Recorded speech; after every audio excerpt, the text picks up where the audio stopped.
ڀرياسٽي ڀرسان قومي شاھراھ ते ٽرالر ڊائيور विच रोड ते ट्रॉलर खे ॿिहारे बंदि करे छॾियो। क़ौमी शाहराह बंदि हुजण सबबि हज़ारे गाॾियूं बीह वयूं। गाॾियुनि जूं लाइन लॻी वयूं। रोड बंदि हुजण सबबि मुसाफ़िर सख़्त परेशानी खे मुंहुं ॾियण लॻा।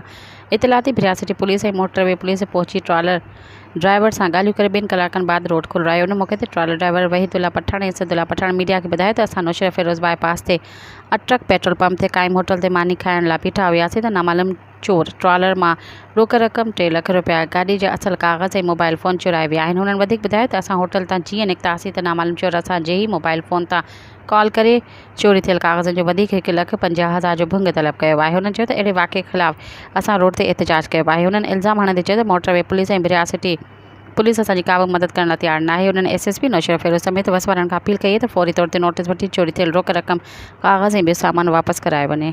सब्सक्राइब कयो अवामी न्यूज़ HD खे ऐं ताज़ा तरीन ख़बरुनि लाइ ॾिसंदा रहो अवामी न्यूज़ HD।